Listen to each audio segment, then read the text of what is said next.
Siyabingelela abazalwane egameni likaJesu Kristu. Cela sibashayele izandla iceka uNkulunkulu. Nomama bakwazi siyabingelela kakhulu.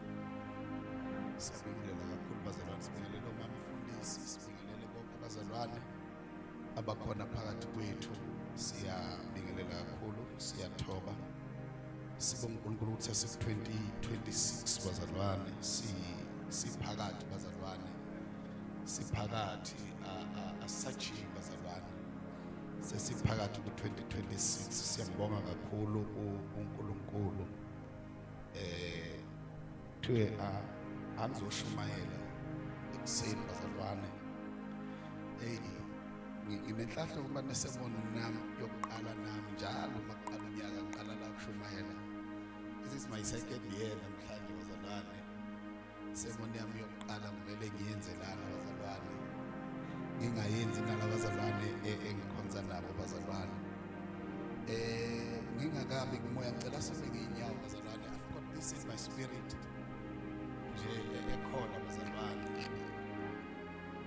Ngizozembala. Ngiyafisa bazalwane selikhulekele ibandla.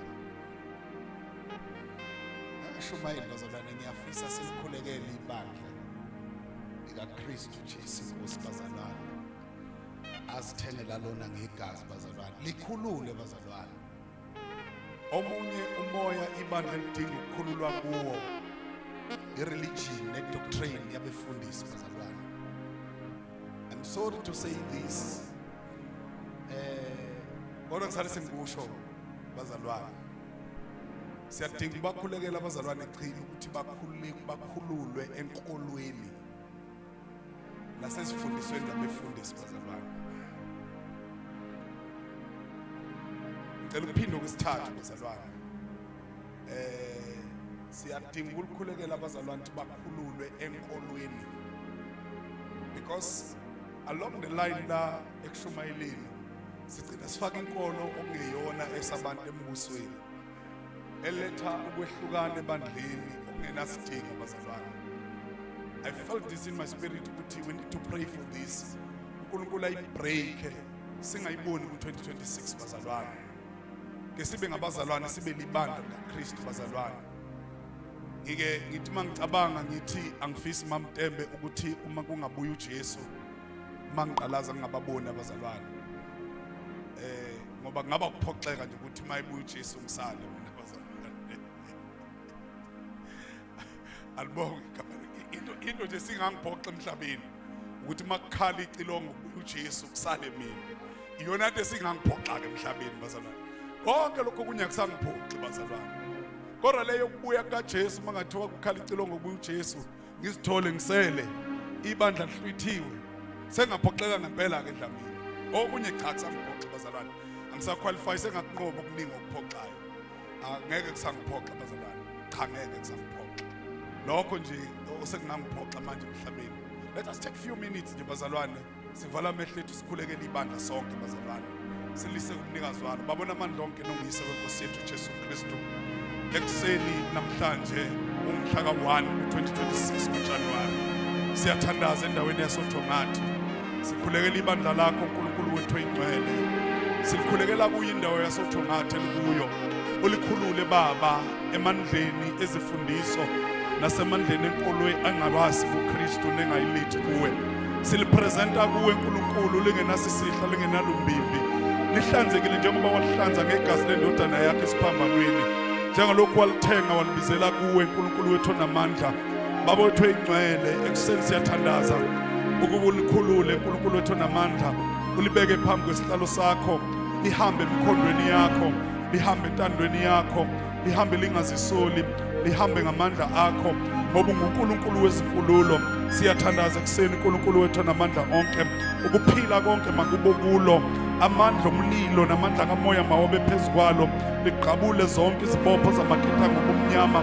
Lime entandweni yakho lingcwele uNkulunkulu wethu onamandla. Siyathandaza ekuseni umoya wobunye, umoya wothando, umoya wokuzwana mawehlele kulo uNkulunkulu wethu oyingcwele. Izimfundiso zokwehlukana siyazihlukanisa kulona lo kutho ngathi nangaphandle iKZN yonke iSouth Africa yonke. sikhulekisa umoya wokwehlukana ebandleni uNkulunkulu wethu oyingcwele akube njengelanga ukuyothi makukhala icilongo bevuka abangcwele behlwitha beyoba nenkosi emahlini behambe benjalo nakulomhlaba njengalokhu ushilo ezwini lakho wathi intando yakho mayenziwe emhlabeni njengalokhu yenziwa nasezulwini. Baba wethu oyingcwele siyakubonga sikunikeza udumo ekuseni ngoba unguNkulunkulu othembekile. Thembeka njalo uNkulunkulu wethu oyingcwele egameni likaKristu Jesu inkosi yethu manje naphakade. Amen.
and zikulahlekela izinto because lwa intelule noma usemolo uhamba uqonde kumfundisi uma mfundisi.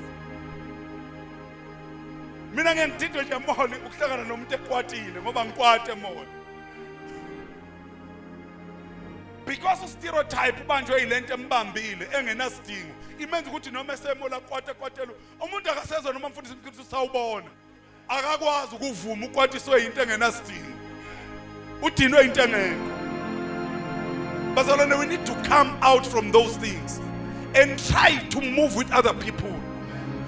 Uthi umpostoli Pawula kumaJuda ngafika ngaba umJuda nakubaFarisi ngafika ngama uthi sengiphenduke ngayikho konke kubo bonke ukuze ngizuze abaningi.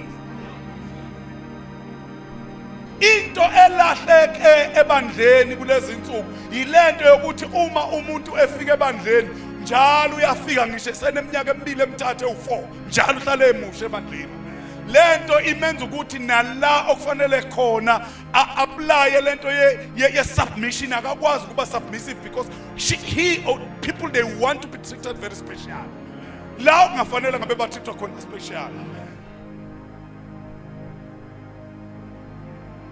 Albonge igama lenkosi. And lento yenza ukuthi njengebandla singakhuli because asazi la okufanele siphile khona no izinto zokuphila zisilahlekela zikhona ngoba silahlekelana nabantu okufanele sithole kuba izinto zokuphila. Albonge igama lenkosi. So ke i-problem bazalwane enkulu ebandleni yilento yokuthi sifuna ukuba special. Nala kungafanele khona sibe special and we want to be special. Albonge igama lika Jesu. But ke bazalwane umoya wami ingaze ngihlwithwe. Umoya bazalwane asiqale la. uNkulunkulu angithume khona namhlanje from verse number 25. Fundela ndakazi ngoba uyakwazi ukufunda. Chapter number 42 from verse number 25.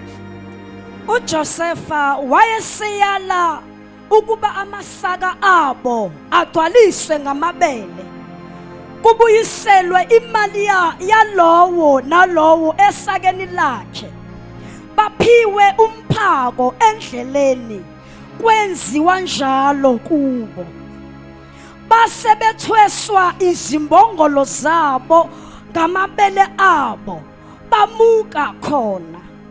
Kwathi omunye evula isaka lakhe ukuba ayinike imbongolo yakhe ukudla endlini yezihambi wabona imali yakhe bheka yayisemlonyeni wesaka lakhe wayesethi kubafowabo imali yami ibuyiselwe bhekani esakeni lami imali yami ibuyiselwe bhekani isesakeni lami baphela amandla babhekana omunye nomunye bethuthumela bethi kuyini lokhu uNkulunkulu asenzele khona na. Cela siwaqaphele lawo magama cela uphinde wafunde ngani yami lawo magama.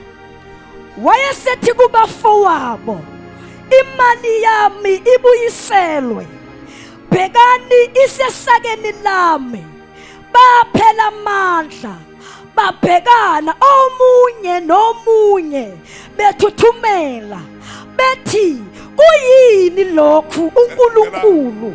Cela siwanake lawo magama bazalwane. Cela siwanake lawo magama ithumela msiphelile. Cela siwanake lawo magama. Cela la nje ukugcina ngawo la ufuna ukugcina ngawo la. Bethi kuyini lokhu uNkulunkulu asenzele khona na. Asiphinde bazalwane. Bethi kuyini lokhu uNkulunkulu asenzele khona na. Asisho sonke bazalwane.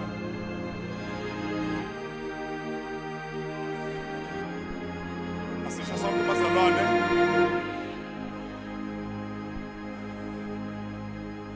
Asiphinde futhi bazalwane.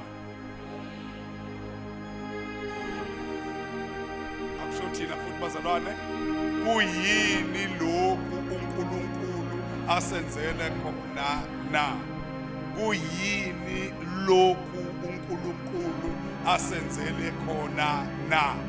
Kuyini lokhu uNkulunkulu asenzele khona na? Kukhona ongakakizwa bazalwane. Kuyini lokhu uNkulunkulu asenzele? Yabona ungangizwa lento engisho manje ngeke uyizitshumayela yami yonke. Kuyini lokhu uNkulunkulu asenzele khona na? Kuyini lokhu uNkulunkulu asenzele? Mthinte noselele duze kwakho. Kuyini lokhu uNkulunkulu asenzele khona na? Kuyini lokhu uNkulunkulu asenzele khona? Eqinisweni nafanele ngabe ufile ngoba bake bakuthekela umuthi kodwa umuthi wangasebenza. Eqinisweni wena kufanele ngabe uphelele umsebenzi ngoba ke kwabanjwe imihlangano ngegama lakho kwatshelwa iManager zakho kwathi wafanele uxoshwe emsebenzini kodwa uxoshiwe namhlanje usasebenza. Eqinisweni wena kufanele ngabe usubuye enkantolo ukuyodivorce umshado wakho ngoba ezinye izinto zikhulunyiwe nepartner wakho futhi zingama-fact bamnikile iproof kodwa namanje usesemshadweni wakho. Eqinisweni wena kufanele ngabe uwile awusakholwa namhlanje kodwa usakholwa kodwa namanje usakholwa ngoba zikhona izinto ziyaphatheka futhi izinto ebekufanele zikuyekise ukukholwa usakholwa namanje sisahlezi nawe nama. Eqinisweni wena kufanele ngabe ufile une treatment oyidlayo wena. Abanye abaphethwe yilesi sifo esikuphethe bangcwatshiwe kodwa wena usekhona udla the very same treatment engabasizanga. Bangcwatshiwe kodwa wena ungcwatshiwe usekho. Eqinisweni abanye bazibulala bezibulalela ukuthi abasebenzi, umsebenzi awukho, umsebenzi abawutholi kodwa wena usekhona awusebenzi futhi nawe umsebenzi awutholi. Abanye bazibulala bezibulalela ukuthi baphikwa ngabazali bayibona impilo ingayi phambili kodwa wena usekhona nawe abazali hey wena kini kunamathuna abantu kini wena uyazi ukuthi kunqatha unyaka nonyaka nawe usuze wayitshela ukuthi kuyilisti yabantu abazofa kodwa ukhona hayibo lalela. Kuyini lokhu uNkulunkulu akwenzele khona na? Eqinisweni wena emgwaqeni ohamba kuwo njalo ekuseni uye emsebenzini ubuye emsebenzini uke wavalelwa kukhona ingozi okufeka uye abantu wedlula wena waphila namhlanje ula. Kuyini lokhu uNkulunkulu akwenzele khona na?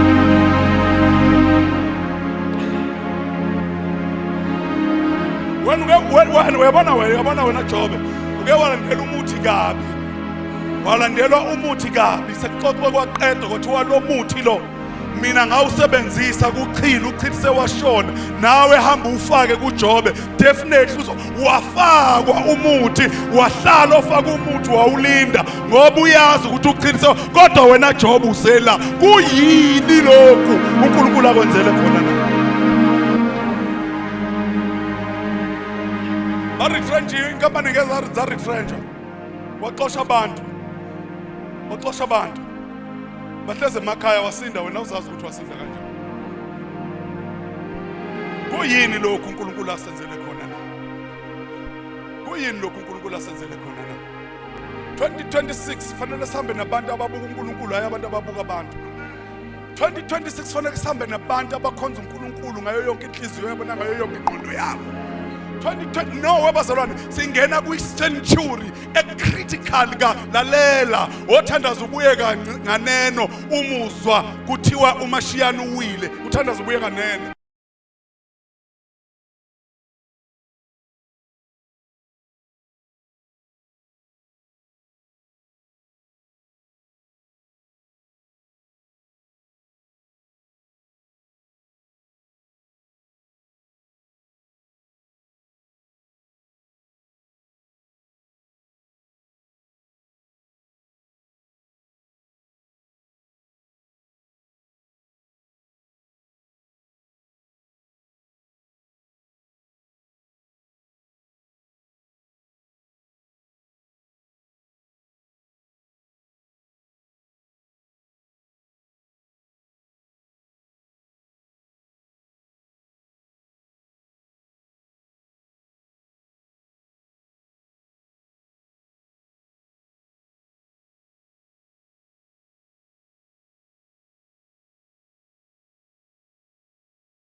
uNkulunkulu asenzela khona na. uNkulunkulu bengekho ukuphakishwa amasaka. uNkulunkulu bengekho kuzobe kwindlala. Indlala ibikwe kuJosefa.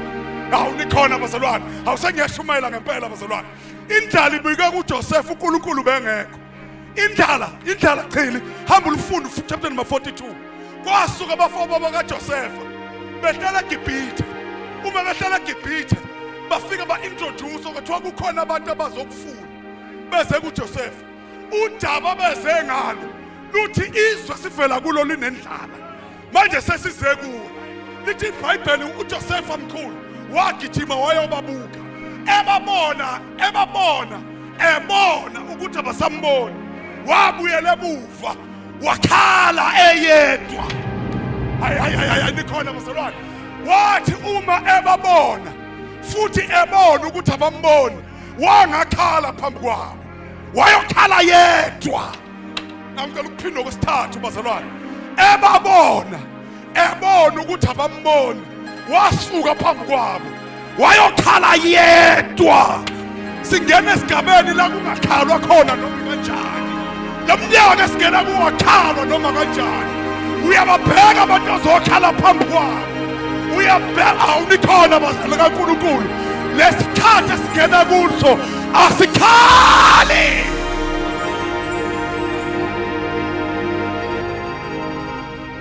Besijwayele ukukhala emthandazweni.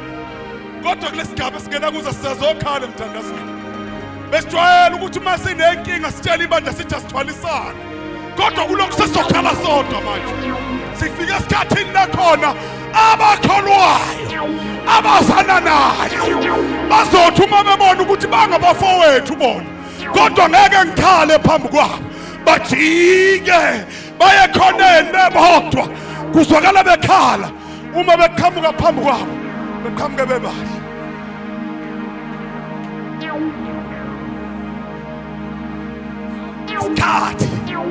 Isikhathi esingena kuso esabantu abazohlakanipha. Awuyashumayela bazalwane. Ngiyaprofetha ngiyadeclare phezu kwempilo yakho. Inkosi mayikuphi ukuhlakanipha. Kade wenza izinto ngokungahlakaniphi. Kodwa inkosi might provide you with new techniques of living. Ayikuphi izinto ezintsha zokuphila. Akushintshe lezi indlela okade uzenza. Kade ukhala kubantu mamtembe. Uthozani mantombazana uLwesine sizokhala. Ngazi ukuthi kulolu Lwesine kuzofika kuphuma indumiso kungakhalwa kumuntu. Isikhathi sokukhala kuzoba yigumbi lomuntu ayedwa. Uma behlangana nawe mamtembe kuzwa ubonakala umuhle ufaka imakeup bese beqakeke bethi wawukhala njalo. Ayisekho inkinga. Inkinga zakho zonke chili sezaziwa uye.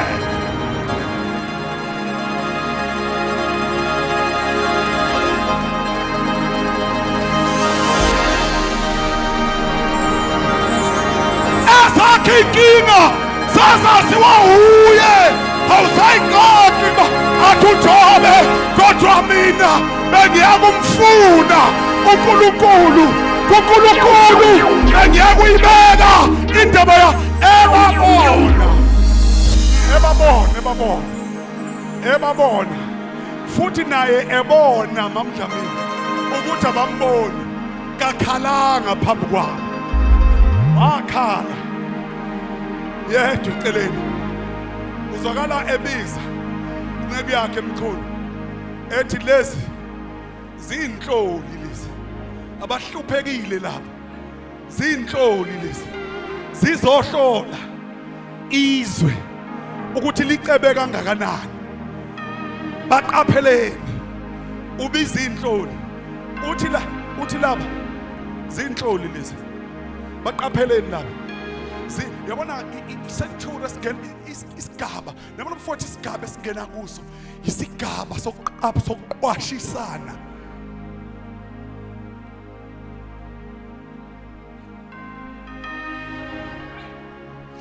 Webazalwane singena esigabeni sokuthi uma usubonile ungasho kodwa uqwashise. Kusiyamba kodwa bazalwane ake nize kimi ngicela nithondele kimi bazalwane. Ngicela nithondele kimi bazalwane. Isigaba sikena kuso mfundisi ukuthini noma ungezwa ngoDlamini noma ungezwa ngobiyela kodwa awuzosho lutho kuphela uzomqwashisa.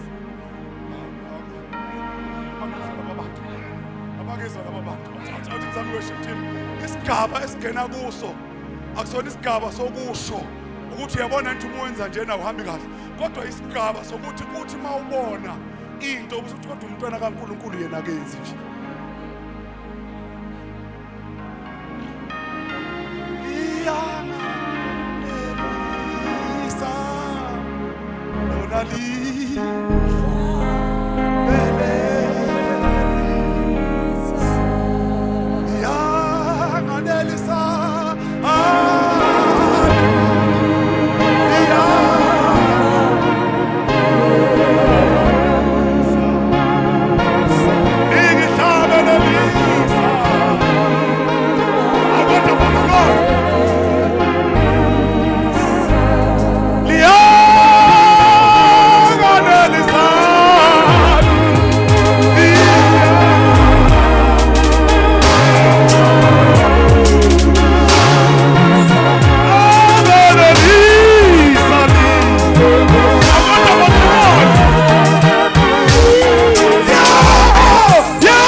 Ukuhlola la ukuthi laba bakithi noma kubona bakithi ngoba abanye bese sengathi bangabakithi kanti akubona bakithi.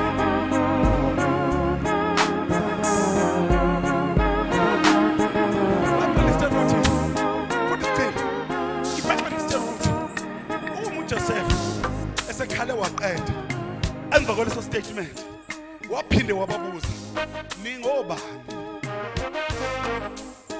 nize ngani kulelizwe? Akusona isikhathi samahadi esimhlabeni, akusona isikhathi samahadi. Let your heart be very expensive. Awuthi ngiphinde bazalwane, Matwana, let your heart be very expensive.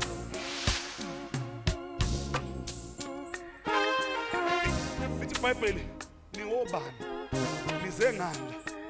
Bathi phela phuyila kwethu makube sesandleni sakho Nkosi, sibhubhe ngokubizwe siphuma kulo linendlala nekhehla nekhehla. Can I preach you? Can I preach to you bazalwane? Nekhehla selishiyile ezweni lakithi alinalu.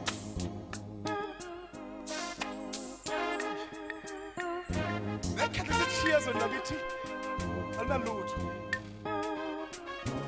Kuzokala uJosepha kungathithi akayinaki mama umchunu le yokuthi ikhehla alinalo. Kuzokala uJosepha ethi baphi abafowethu. Baphi abafowethu ayo brothers. Bathi laba. Fanele malifunda kahle. Lithi bengenakho okunye ababezokuchaza ngenxa yento abayenza kuJosepha bengasamboni. Bamphendula bathi abafowethu abekho ngaphandle komncane oselekhaya.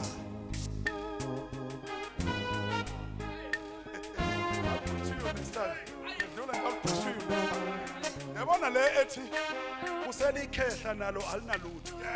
Ukuthi sesiphenduke saliphatha ibandla kwangathi lethu. Amen. Kanti ibandla lekhehla. Noma ngababiza abafundisi benu besho la ngizosho mina. Kuthe bephenduke ibandla kwangathi elabo. Masikufuna chini kufanele sicele kumfundisi wakho oqala. Sifuna wena ngenxa yento kaBaba wethu. Aninzwana ngabe ndithi amen. Uma sifuna umzalwane ezosikhonza ngenxa yento kaBaba wethu simthola kanzima uChili ngoba uChili useqhamuke.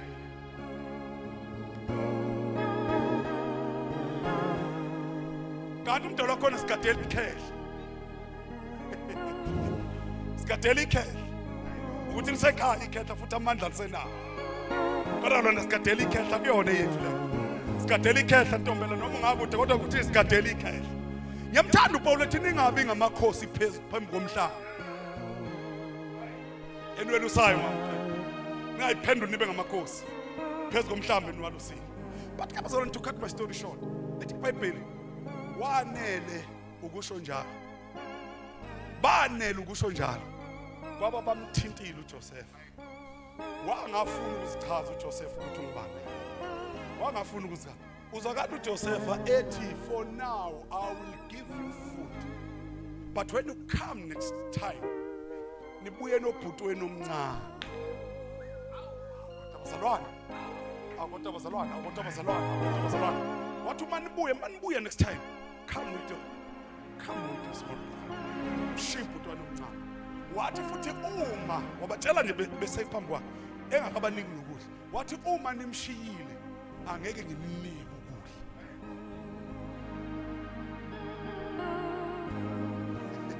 Awona mfowethu to give you something besekhala phansi. Wathi uma nimshiyile ngeke ngize ngimnike. Lithi iBhayibheli he went to his own room and called his servants. Beza izisebenzi zakhe. Wayesethi ke hambani nithathe imali yokuthenga ukudla. Nithathe namasaka.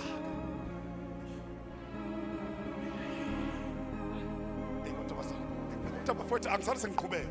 Wathi thini ngicela nithathe imali namasaka. Ngoba lingozi ibandla likhonza liphethe amasaka.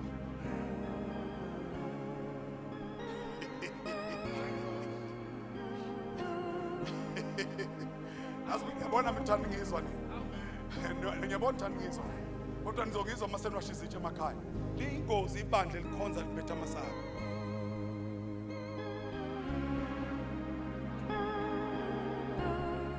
Ukudla kungekho.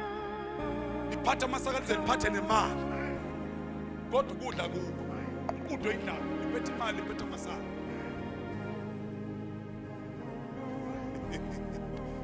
Mina ngifuna ukuzizwa mina ngifuna ukuzizwa ngizwile ngesikhathi ngisitadisha ngizwile azizwa futhi umoya engcwele ngifundisa ngentshumayelo ngizizwile angifuni ukuzizwa angifuni nje ukuzizwa nje uma ngibona ngimphambi wakho angifuni ukuzizwa ngizwe kahle ngeke lingozi ibandla elikhonza liphethe amasaka leze laphatha nemali ithi iBhayibheli bafowethu iBhayibheli uthi uJosepha uma senikuthathile bafakeleni ukudla. Bafakeleni ukudla. Sekuzokunika izinto eka-2026. Bafakeleni ukudla. Uma niqeda ukubafakela ukudla, ebese nifaka imali yabo ngaphezulu emasakeni bese niwabopha amasaka. lithi iBhayibheli malifunda kahle lithi iBhayibheli uma beqeda izisebenzi kaJosefa yizona ezathatha amasaka zawabeka phezu kwey'mbongo zaphinde zabanikeza umphako. Sekucela ukukhuluma nawe, ngicela ungilale, ungakwazi ukusondela eduze kwami. Lithi iBhayibheli zaphinda izinceku zikaJosefa zabanikeza umphako mabujonga. Amen. Ukhona kodwa ongizwayo kwasefafowethu, ukhona ongizwayo. Mfundisi ucile zabanika ukudla futhi ukudla zakubeka embongolweni kwazothi bona mfundisi ubiyela banikeza umphako wendlela. Uyangizwa Zandi?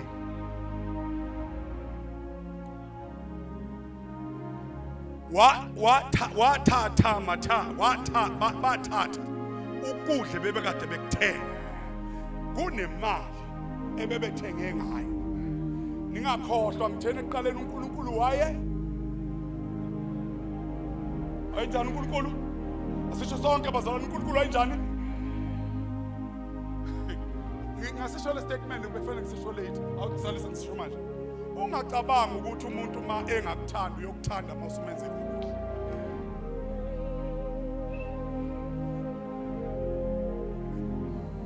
Thibela uthi kusho kakhulu. Yebo, abantu abaningi thina abazalwane abaningi sifela ukuthi sithi simbone umuntu ukuthi akasifuni bese sicabanga ukuthi masenza okuhle uzosithanda.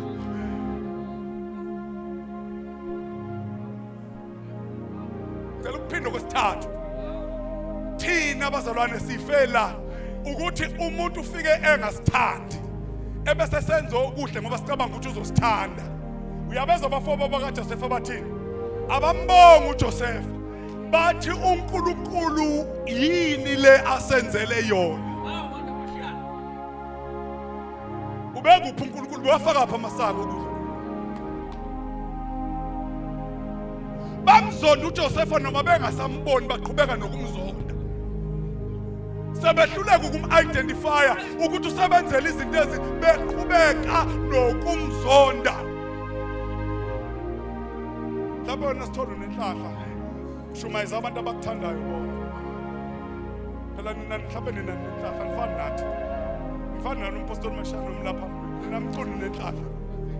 Nina mhlawumbe nenhlahla nishumayeza abantu abanithandayo nina. Nabenzela izinto ezinhle abantu abanithandayo. Awukakazi uzonde umzalwane kanti ushaya imoto yakhe faka full tank waya kubo wakhipha imali yezingane zakho akuzonde. Ngoba inzondo yomuntu ayipheli noma engamenzela into enhle.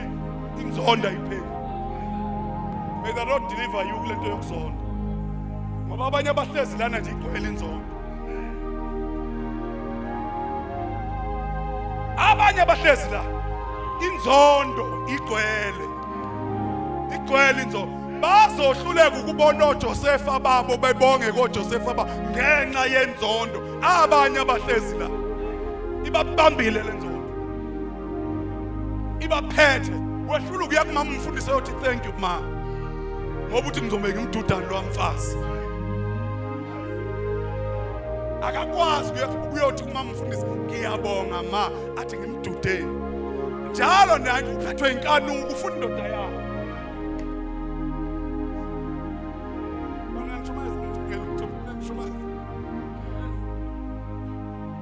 Uzohluleka ukubonga uJosefa wakho umbekele uNkulunkulu phambi kwakho ngenxa yenzondo egcwele amehlo. uNkulunkulu akakusiza kudeliver kule nto yenzondo na. Ngoba uzongakwazi ukubonga uJosefa wakho ombekele uNkulunkulu esikhathini sakho. Ngoba sonke njengoba sikwelela sinoJosefa bethu uNkulunkulu asibekele bona. Awuthi ngiphinde noma ungezwe washo ukuthi amen. Sonke njengoba sila kunoJosefa bethu uNkulunkulu asibekele. Ngiyathandaza ku2026 uNkulunkulu akakuhlanganise noJosefa wakho. Ozothi uma uphethe isaka eliempty akugcwalisele lona aphinda kunika imali usukhokhe kakhulu wena. uNkulunkulu akakuhlanganise noJosefa wakho. Ngiyathandaza 2026 let God make you ukuthi uhlangane noJosefa wakho ozothatha isaka akugcwalisele angakuphuca imali yakhe akufakele nemali yakho akuthwesele imbongolo zakho futhi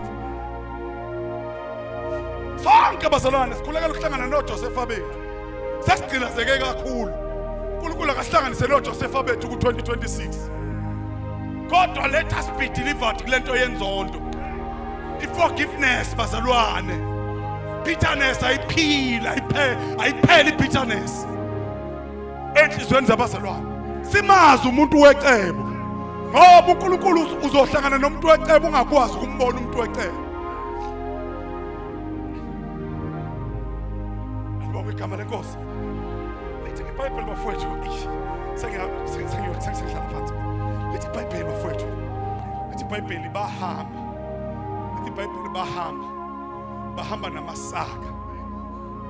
namasaka agcwele ukudla nemali iphakathi lithi iBhayibheli bahamba makufika indlala bangawaqaqa amasaka badla umphako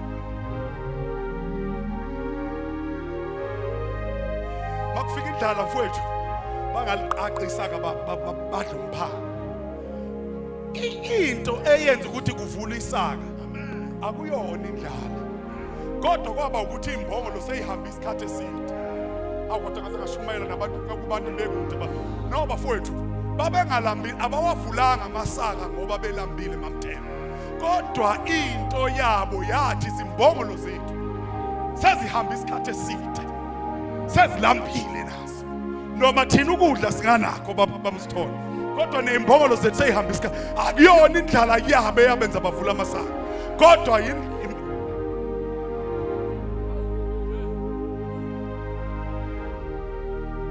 iBhayibheli bafowethu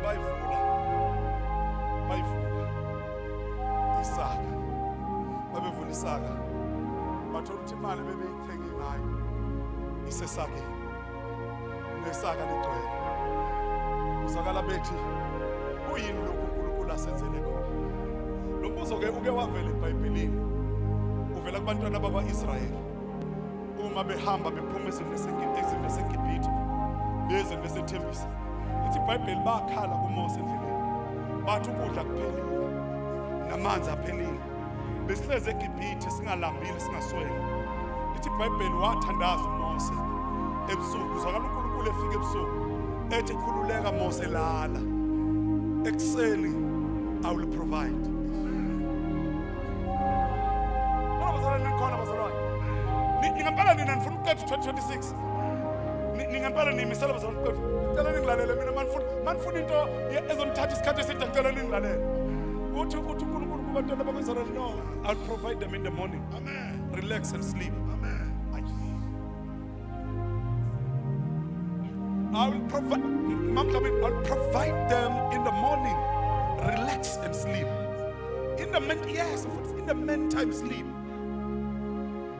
lithi iBhayibheli walala uMose lithi iBhayibheli kwavuka abebekhale ebusuku ebebelale bekhala bavuka kuqala uma bephuma phandle lithi iBhayibheli utshani konke kwakumhlophe utshani konke esikhundleni sokuxosha babuyela kuMoses bayathi uMoses awuphuma ubuke emnyama what is this may the Lord bless you about what is this uNkulunkulu sengathi angakubusisa nje ku2026 uzuzibuza ukuthi kuyini lokhu uNkulunkulu engihlangana nabo lithi iBhayibheli bavuka ekseni babuza but what is this uNkulunkulu kuyini lokhu lithi iBhayibheli wakuthatha uMose lithi kwakuyimpushana wakuthatha uMose lithi iBhayibheli wathi uMose uma ekuthatha engenela kendlini labuya izwi likaNkulunkulu lathi uMose ababudle baqede kungala ngokosuku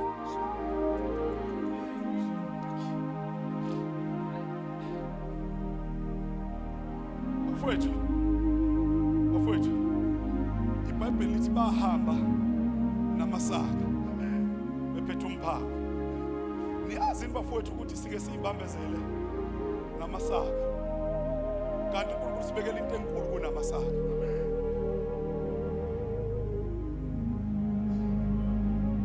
niyazi bafowethu ngiphinda ngisibili niyazi bafowethu ukuthi sike siyibambezele namasaka anokudla kanti uNkulunkulu usibekela izinto ezinkulu kunamasaka kuzwa kuzwakala bona futhi impendulo ikuleli verse lento engishiyo kuzwakala bona bathi what is this the Lord has done for us kuyini lokhu uNkulunkulu asenze because we went all out for food but we got food and money ngizwa nina bazalwane thina besiyofuna ini bafowethu ukudla but sibona sinokudla futhi sinemali then what is this the Lord has done go and visit the book of Jeremiah chapter number 29 verse number 11 for I know the plans I have for you the plans to prosper you and give you hope and future no bazalwane asingabanjwa yiminako yezwe size sifocuse ekuthenini mina nguthisha mina ngiyasebenza kwamasipala mina ngiyasebenza kagovernment uNkulunkulu kunezinto ezinkulu ezingaphezulu kwalezi wena ocabanga ukuthi ziyizo kunezinto ezinkulu ngaphezulu komsebenzi othi wena uyayifuna 2026 abantu abazosurvive kulo government esiphila kuwo kulesi sika no bafowethu niyazi bafowethu athi mina nginitshela isiminya ubaba wami inkosi noyithanda kabuthi ashumela ithi isiminya wathi nginitshela isiminya mina bazalwane niyazi ukuthi bazalwane sekuyafana ukusivuka uyosebenza nokungasebenzi wathi ngiphinde mina sekuyafana ukuvuka uyosebenza nokungasebenzi imholo eholwa ngabantu kulezi insuku iphelela ezikweletini akekho umuntu osebenza seneyidokofela zikudonsa kanzima uyidokofela kudonsa kanzima eyidokofeleni isizathu isikhathi esifuna esingena kuso akusona isikhathi somsebenzi abantu kufuneka bebe nemithombo eminingi yokungenisa imali manje ngicela ukuphinda bazalwane sengiyathandaza sekucela ukuthandaza bazalwane isikhathi esiphila kuso akusona isikhathi sokuqeda idatha ukhuluma ku WhatsApp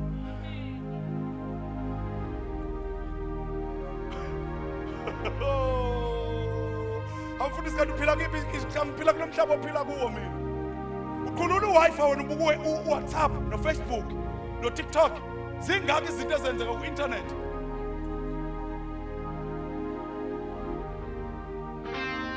zingaki izinto isikhathi sokuthi this is what is this the Lord has done for you yini lento uNkulunkulu angenzele yona isikhathi manje sokufuna ubuso benkosi usho njengalowo muntu wathi ngihlele eGeshuri ngifuna ubuso benkosi isikhathi esingena kuso isikhathi sokufuna ukuthi inkosi iyini imicabango yakho ngami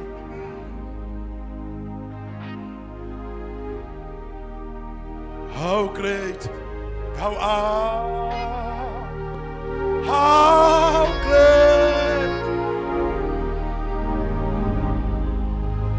how great thou art how great thou art how great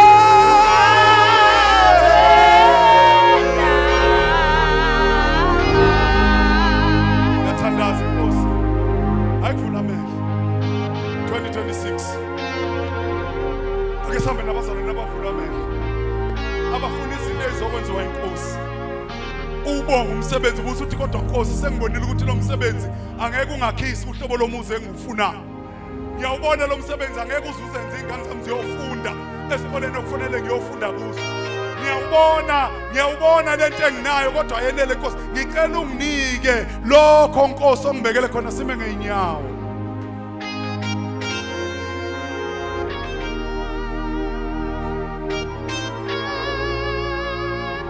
kuyini lokho uNkulunkulu angenzele khona kuyini lokho uNkulunkulu no ukuthi akithi mina ake sihambe ngalokho kulonyaka ukuthi ngizosheshe koDavide ngizohlala endlini yenkosi ngihlalela ukuthi inkosi ngifuna ukubona izinto ozongenzela zona ngiyathandaza I declare in your life ukuthi inkosi ayikuphe amehlo okubona izinto okufanele sinike uNkulunkulu udumo sasa namanje mawubuyele ekhaya ake uthi mawuhlezi inkosi ivule amehlo ubone izinto ezinye ongazenza ngaphezulu kwalento yenzayo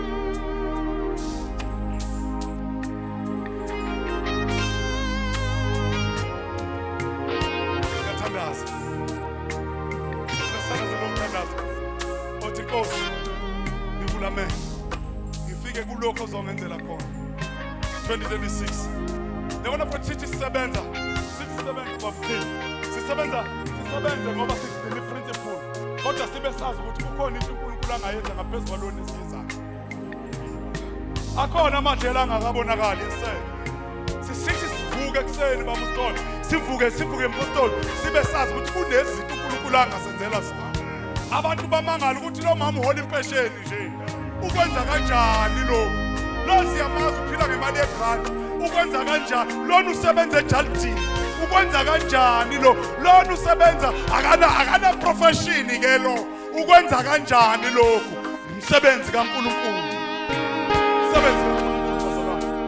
ibandla libuyele kumethembeni uNkulunkulu limthembe ngenhliziyo yayo yonke nangengqondo yayo yonke limkhola uNkulunkulu lihambe ezimisweni zikaNkulunkulu limkholwa limethemba uNkulunkulu asivala mehlethu babona amandla onke siyabonga ekseni sithi uphakeme uNkulunkulu wethu ngcwele ekseni uNkulunkulu wethu engcwele sihlanganise nabecebo lakho sihlanganise nosilungisele bona endleleni ukuhamba kwethu makwenze siqondane nalabo obamisile endleleni ukuba uNkulunkulu wethu oyingcwele baphumelelise amaphupho ethu baphumelelise intando yakho ngegama lika Kristu Jesu Nkosi yethu manje naphakade amen.